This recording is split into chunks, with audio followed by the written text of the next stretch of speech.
नमस्कार, स्वागत है आपका आज तक पर। मॉर्निंग प्राइम टाइम आप देख रहे हैं, आपके साथ मैं हूं मीनाक्षी कंडवाल। बिहार के बाद बंगाल की तरफ बीजेपी की चुनावी गाड़ी दौड़ चली है, नेताओं ने ताकत झोंक दी है, लेकिन राज्य में कानून व्यवस्था और हिंसा ने बड़े सवाल खड़े कर दिए हैं।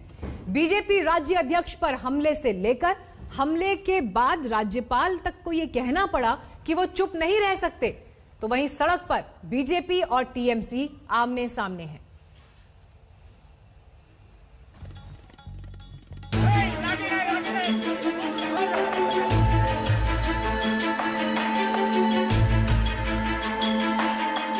पश्चिम बंगाल में बीजेपी और टीएमसी की सियासी लड़ाई अब सड़क पर आ चुकी है। अलीपुरद्वार में पश्चिम बंगाल बीजेपी अध्यक्ष दिलीप घोष के काफिले पर हमले के बाद हालात और बिगड़ गए।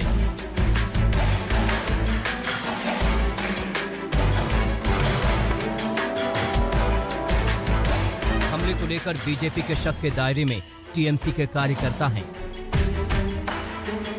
मेरे ऊपर हमला कोई नई बात नहीं है, 50 बार हो चुका है और जितना हमला हुआ उतना बीजेपी बढ़ा, और जितना वो घबरा रहे हैं, डर रहे हैं, हार रहे हैं, पीछे हट रहे हैं, पब्लिक से दूर जा रहे हैं, उतना बौखला आकर के हमारे ऊपर हिंसक आक्रमण कर रहे हैं। वर्तमान में हमले के विरोध में बीजेपी कार्यकर्ता प्रदर्शन करने उतरे तो टीएमसी कार्यकर्ता भी आमने सामने आ गए। कोलकाता में बीजेपी युवा मोर्चा ने दिलीप घोष पर हुए हमले के खिलाफ प्रदर्शन किया। प्रदर्शनकारियों की अगुवाई बीजेपी सांसद सौमित्र खान कर रहे थे। बहुत शर्म की बात है, बहुत ही गंभीर विषय है जिस तरीके से आज दिलीप घोष जी के कॉन्वॉय के ऊपर हमले किए गए, लेकिन ये कोई नई बात बंगाल में है नहीं। ये ममता बनर्जी का यही उनका यूएसपी है। आप देखिए कौन से ऐसे नेता है, भले नेता है, मंत्री है, कौन है जिनके ऊपर अटैक, फिजिकल अटैक नहीं हुआ हो। दरअसल कुछ दिन पहले हल्दिया में दिलीप घोष ने टीएमसी कार्यकर्ताओं को चेतावनी दी थी कि वो अगले 6 महीने में सुधर जाएं। इस दौरान बीजेपी प्रदेश अध्यक्ष दिलीप घोष ने जिस भाषा का इस्तेमाल किया था उस पर टीएमसी ने कड़ा ऐतराज जताया था। आंकड़े गवाह हैं कि पश्चिम बंगाल में बीजेपी और टीएमसी के बीच खूनी संघर्ष किस तरह बढ़ते जा रहे हैं। बंगाल में 2018 में 12 सियासी हत्याएं हुई थीं। 2019 में भी सियासी झड़प में 12 कार्यकर्ताओं ने जान गंवाई थी। 2020 में अब तक 14 लोगों की हत्या हो चुकी है। मारे गए कार्यकर्ता बीजेपी और टीएमसी दोनों दलों से हैं। राज्य में चुनाव से पहले बढ़ती हिंसा को लेकर राज्यपाल जगदीप धनखड़ ने चिंता जताई है। प्रांत में मानव अधिकारों का यह आलम है कि retired chief justice Calcutta high court तो स्टेट ह्यूमन राइट्स कमीशन के चेयरपर्सन हैं, वो कहते हैं my human rights commission is on ventilator. क्या हालात मान्यवर बहुत भयानक हैं, भयावह स्थिति है। कुछ भी करो है कहां? We must show it on ground. Bengal में विधानसभा चुनाव में 1 साल से भी कम का वक्त बचा है। कोलकाता से इंद्रजीत कुंडू के साथ आज तक ब्यूरो। तो चर्चा करने के लिए हमारे साथ खास मेहमान जुड़ चुके हैं। बीजेपी से प्रेम शुक्ला जी हमारे साथ मौजूद हैं। तौसीफ अहमद खान, आप समर्थक हैं टीएमसी के, राजनीतिक विश्लेषक भी। प्रोफेसर संगीत रागी हमारे साथ मौजूद हैं, आप राजनीतिक विश्लेषक हैं। और professor Siddheshwar Shukla, CPI supporter, हमारे साथ मौजूद हैं। शुरुआत सबसे पहले तौसीफ खान मैं आपके साथ करना चाहूंगी। बंगाल में जिस तरह की हिंसा की यह घटना आई, बीजेपी के प्रदेश अध्यक्ष पर हमला हो जाता है, बड़ा सवाल ये कि बेशक इससे पहले भी इस तरह की हत्याएं होती रही हैं और सभी दलों के नेता उसमें शामिल थे, लेकिन अगर सत्ता पर काबिज है ममता बनर्जी तो सरकार की जिम्मेदारी होगी ना इस व्यवस्था को दुरुस्त करने की, या लोगों को ऐसा संरक्षण देने की कि इस तरह की घटनाएं आगे सामने ना आए। देखिए, राज्य में लॉ एंड ऑर्डर सिचुएशन बना रहे, इसकी जिम्मेदारी राज्य सरकार की भी है और राज्य में रहने वाले हर एक व्यक्ति की है। और ख़ास तौर पे जो नेता हैं और इस लेवल के नेता के वो बीजेपी के बंगाल चीफ हैं, उनकी भी ये जिम्मेदारी है कि वो जो है राज्य की लॉ एंड ऑर्डर सिचुएशन के साथ खिलवाड़ ना करें और उसको ख़राब करने की कोशिश ना करें। परसों ही एक और झड़प में तृणमूल वर्कर की मौत हो गई, 2 तृणमूल वर्कर भी घायल हो गए। इधर बीजेपी के बंगाल चीफ को काला झंडा दिखाया गया और उनके गाड़ी पे पत्थर फेंका गया। इसको लेकर के जो डिस्ट्रिक्ट के जो इंचार्ज हैं तृणमूल के, उन्होंने बयान दिया है कि इसमें तृणमूल के कोई एक्टिविस्ट, कोई पॉलिटिकल वर्कर इन्वॉल्व नहीं है। देखिए, दिलीप घोष जी जो है वो हर जगह जाते हैं और माहौल को ख़राब करने का काम करते हैं, क्योंकि उनका राजनीति ही वही है। उनका राजनीति, वो किस मुद्दे पे राजनीति लड़ रहे हैं। देखिए तौसीफ जी, मैंने अपने सवाल की शुरुआत ही इस बात से की थी कि जो पॉलिटिकल किलिंग्स होती हैं वहां पर, या जिस तरह की हिंसा की घटनाएं वहां पर दिखाई दी हैं, उसमें सभी दल के लोग उसका शिकार भी हुए हैं और उसमें शामिल भी रहे हैं। बड़ा सवाल सत्ता पक्ष से यह बनता है कि कम से कम एक लकीर ऐसी खींची जाए कि जहां से यह तय हो कि यह बर्दाश्त नहीं किया जाएगा, ऐसा नहीं होगा राज्य में। राज्यपाल कह रहे हैं कि हम इस तरह से आंखें मूंद के नहीं रह सकते, इन घटनाओं को इस तरह से नहीं बर्दाश्त कर सकते। ये तो सरकार को सुनिश्चित करना होगा। तो ये राज्यपाल जी उस वक्त कहां रहते हैं जब दिलीप घोष जी पब्लिक रैली में कहते हैं अपने बीजेपी वर्कर को कि जाओ पुलिस को मारो, तृणमूल के लड़के लोगों को मारो। अभी 4 दिन पहले बीजेपी के चीफ दिलीप घोष जी ने कहा कि हम तुम्हारा हाथ पैर तोड़ देंगे, तुमको हॉस्पिटल भेज देंगे। तब ये राज्यपाल जी कहाँ रहते? ये राज्यपाल जी अपने पार्टी के लोगों को क्यों नहीं बोलते कि तुम इस तरह का भड़काऊ भाषण, इस तरह का हिंसक भाषण मत दिया करो, लोगों को मत उकसाओ। ये जब बड़े बड़े पॉलिटिकल नेता ऐसे मंच से इस तरह की बात कहते हैं तो वो हिंसा को नॉर्मलाइज कर देते हैं। वो उनकी भाषण सुन करके ये कहीं ना कहीं कोई पॉलिटिकल लीडर है के जो फॉलोअर्स हैं, जो छोटे ग्राउंड वर्कर हैं, उनको लगता है कि हमारे लीडर ने कह दिया है कि जाओ हाथ पैर तोड़ दो, हॉस्पिटल भेज दो, तो हम ये काम कर सकते हैं। क्या ये उनकी जिम्मेदारी नहीं है? ये गवर्नर जी उस वक्त क्यों खामोश हो जाते हैं? बंगाल के जो राज्यपाल है वो क्यों खामोश हो जाते हैं? ठीक है तौसीफ जी, आपकी बात सुनी। यहाँ पर प्रेम शुक्ला जी चर्चा में आइए। देखिए, जिस तरह से बंगाल बीजेपी के लिए एक साख का सवाल बना हुआ है, बीजेपी की टॉप लीडरशिप लगातार वहां निगाहें टिकाए बैठी है कि उस किले को भेदना है जो अभी तक अभेद्य रहा है आपके लिए। और ऐसे में दिलीप घोष के ऊपर जो आरोप इस वक्त तौसीफ लगा रहे हैं कि उन्होंने जिस तरह के स्टेटमेंट्स दिए, ये एक एक्शन का रिएक्शन वहां दिखाई दे रहा है। दोनों तरफ से ये सुनिश्चित करना होगा कि आग में घी ना डाला जाए। मीनाक्षी जी, भारतीय जनता पार्टी के 115 कार्यकर्ताओं की निर्मम हत्या कर दी जाती है। वो बंगाल के नागरिक नहीं है क्या? और बंगाल के नागरिकों की सुरक्षा का दायित्व क्या पश्चिम बंगाल की मुख्यमंत्री आदरणीय ममता बनर्जी का नहीं है क्या? और जब आपका संवैधानिक दायित्व है नागरिकों के जान माल की रक्षा करने की, दिलीप घोष जी का अगर कोई बयान आपत्तिजनक है, उस पर कानूनी कार्रवाई करने से किसने रोक रखा ममता बनर्जी को?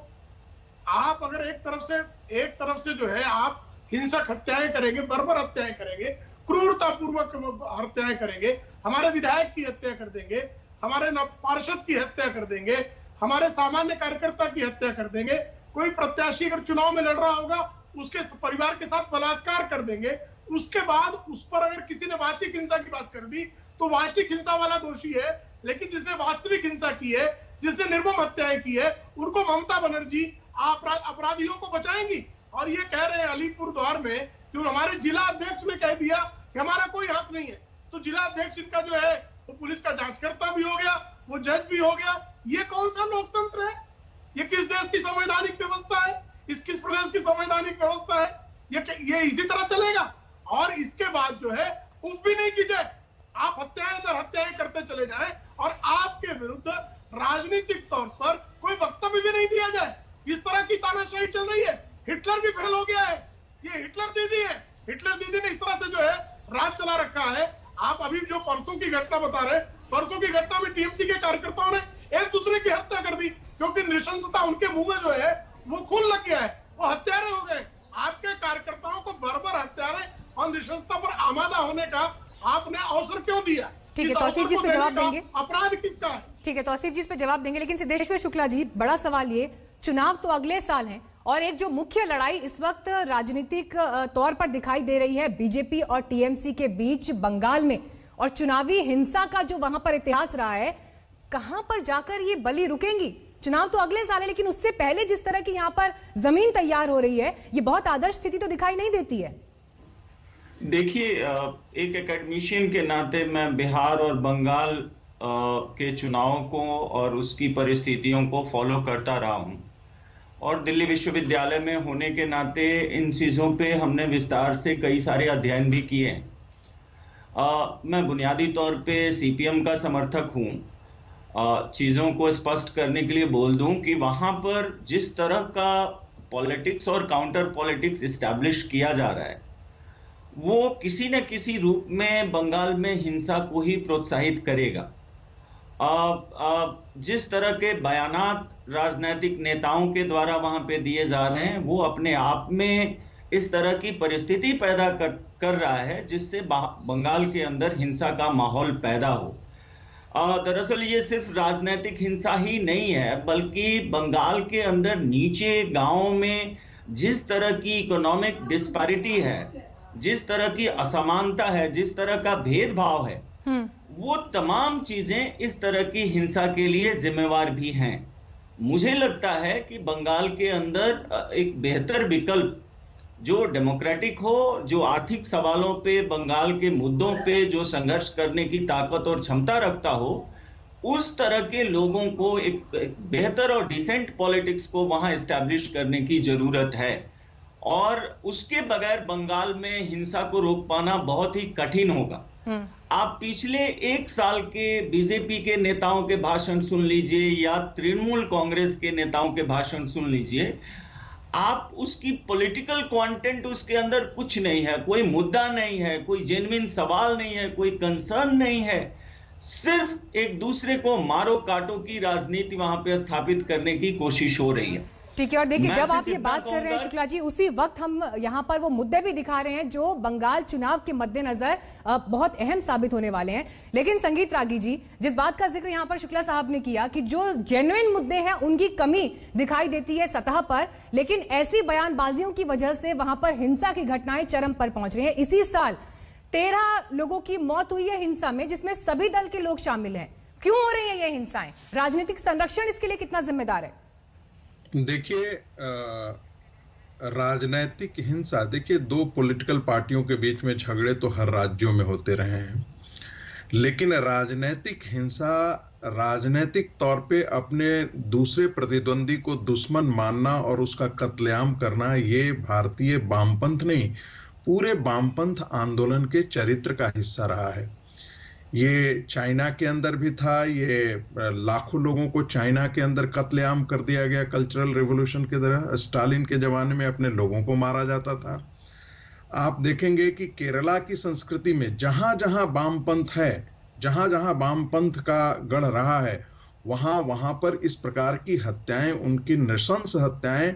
एक सेन ब्रदर्स को याद कीजिए कि 2 भाइयों को मार करके उसकी मां को उसके अपने बच्चे का खून पिलाने का ये दर्दनाक काम इसी पश्चिम बंगाल के अंदर हुआ था और इन्हीं वामपंथियों ने किया था।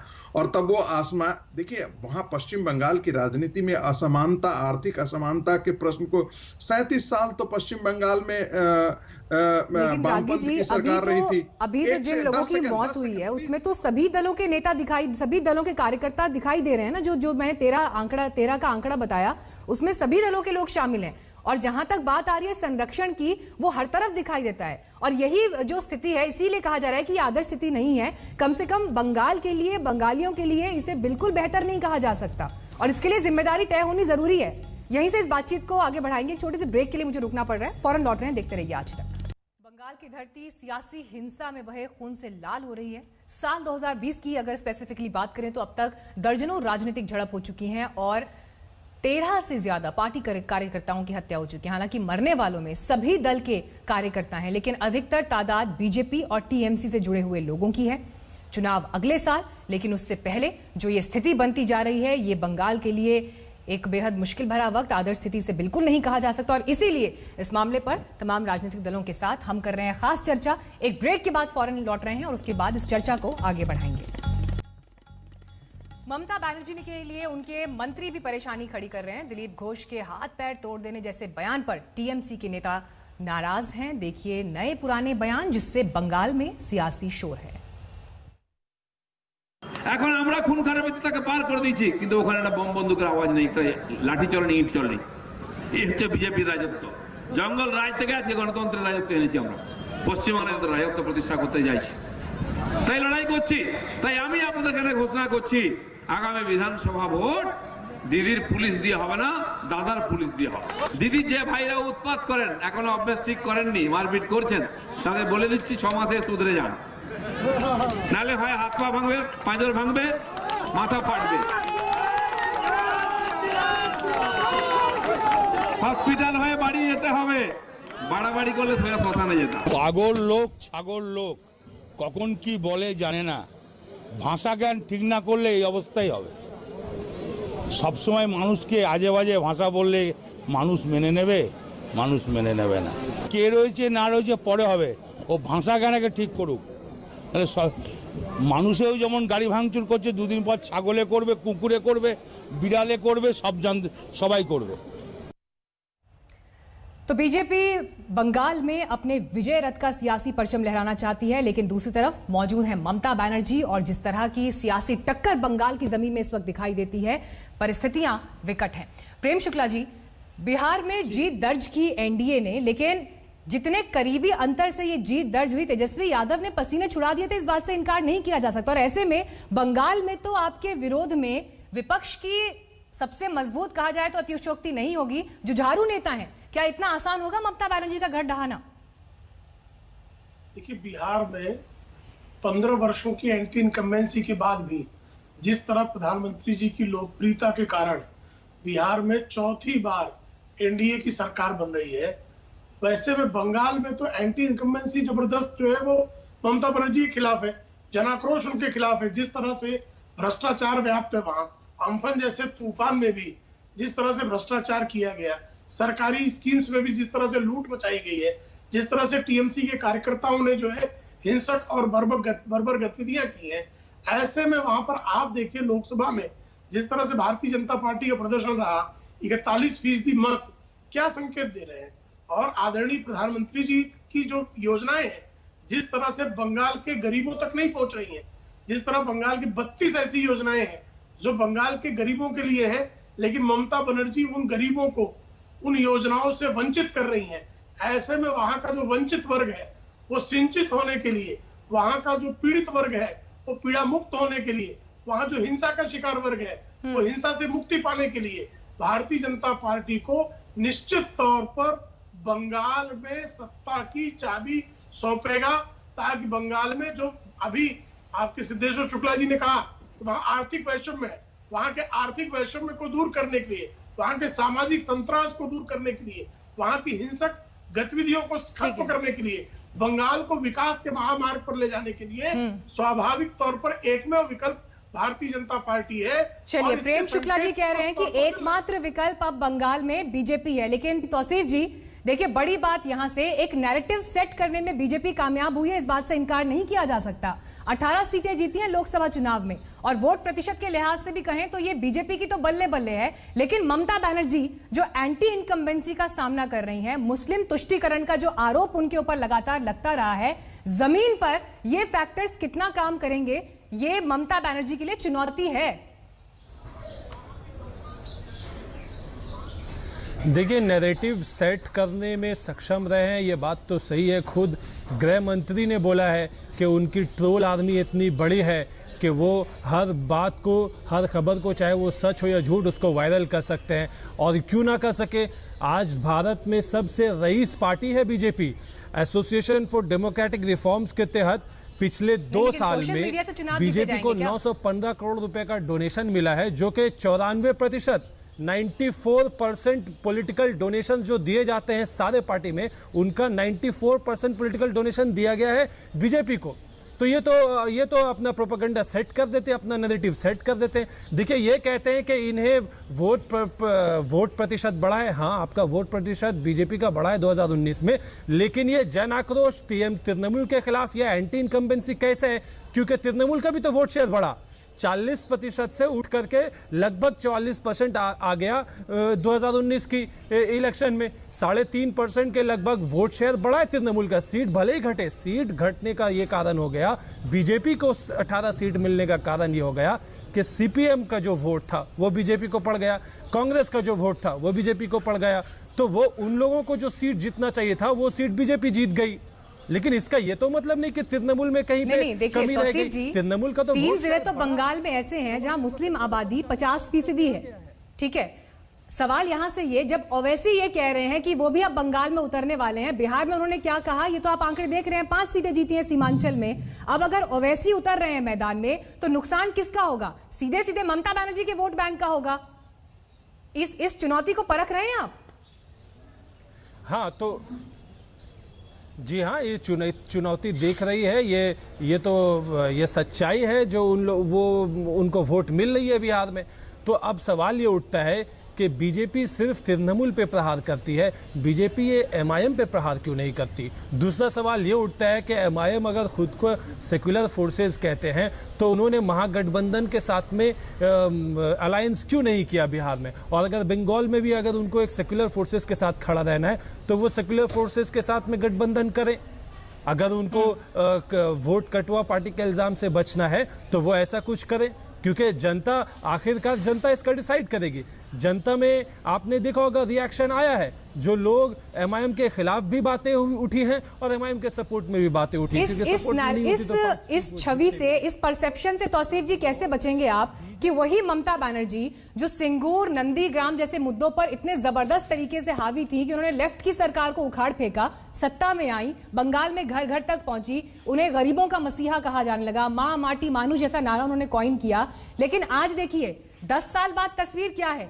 मुस्लिम तुष्टीकरण का आरोप उन्हीं ममता बनर्जी के ऊपर लग रहा है। उन्हीं के ऊपर यह आरोप लग रहा है कि वो अब उस तरह से गरीब के साथ खड़ी नहीं दिखाई देती हैं जो तस्वीर 2009 में थी। शायद राजनीति में साख और छवि बहुत मायने रखती है तौसीफ जी। गरीबों के साथ देखिए, गरीबों के साथ तो वो खड़ी है ही, और लोगों में इसका बेनिफिट भी मिला है ममता बनर्जी के प्रोग्राम का। वरना किसान को लेकर के कृषि प्लान में जो सेंट्रल गवर्नमेंट पुरस्कार नहीं देती, बंगाल गवर्नमेंट को मुसलसल पिछले 4-5 सालों में आप देखिए रिकॉर्ड के सेंट्रल गवर्नमेंट ने केंद्र की योजनाएं बंगाल में लागू करने से, किसान निधि योजना लागू करने से उन्हें डर क्यों लगता है? अगर वो किसान के हित में है तो प्रोग्राम नहीं, केंद्र की जो योजनाएं हैं, जेपी नड्डा ने तो आपके गढ़ में आकर बोला कि आयुष्मान योजना लागू नहीं कर रही है, कि किसान निधि योजना लागू नहीं कर रही है। क्यों डर लग रहा है केंद्र की योजनाएं लागू करने से जो गरीबों को हित पहुंचा सकती हैं? नहीं, ये देखिए, ये बीजेपी का एक नैरेटिव है कि केंद्र की योजना लागू नहीं कर रही। केंद्र वहां से जीएसटी का पैसा लेकर के बैठी हुई बंगाल सरकार को नहीं देती। अम्फन को जो लेकर के प्रॉमिस किया वो पैसा नहीं देती। जो बकाया निकलता है स्टेट गवर्नमेंट। तौसीफ जी, सवाल मेरा आपसे ये है, आयुष्मान योजना, किसान निधि योजना, जो केंद्र की ऐसी योजनाएं हैं जो गरीबों को फायदा पहुंचाएंगी, वो योजनाएं ममता बनर्जी क्यों लागू नहीं करती हैं? उनसे क्या दिक्कत है? अगर गरीब को फायदा हो जाएगा तो परेशानी है ममता बनर्जी को। ममता बनर्जी की अपनी योजना है, कृषि योजना, अपनी वो कन्याश्री योजना। कितनी साइकिल दिया गया है गांव गांव में, कितनी लड़कियां जिनको सबज साथी, उनको कितना फायदा हुआ है। चुना गया है ना, उसको कीजिए। इसके राज्य सरकार को जो काम करना है उसी के लिए तो उनको मुख्यमंत्री चुना गया है ना।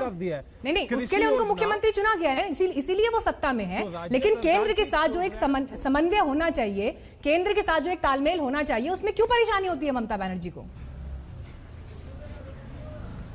तो केंद्र चाहती है ममता बनर्जी को कि तुम हट जाओ, अब हम अपना चीफ मिनिस्टर बैठाएंगे। ऐसा होता है। जनता ने चुना चीफ मिनिस्टर ममता बनर्जी को। केंद्र को चाहिए कि वो फेयर तरीके से इलेक्शन लड़े। वो अनफेयर तरीके से इलेक्शन लड़ करके, धांधली करके, झूठ फैला करके, प्रोपेगेंडा फैला के, नफरत फैला करके, धर्म की राजनीति करके सत्ता में बसाना चाहती है। ये कोई तरीका हुआ? डेमोक्रेसी कहा गया?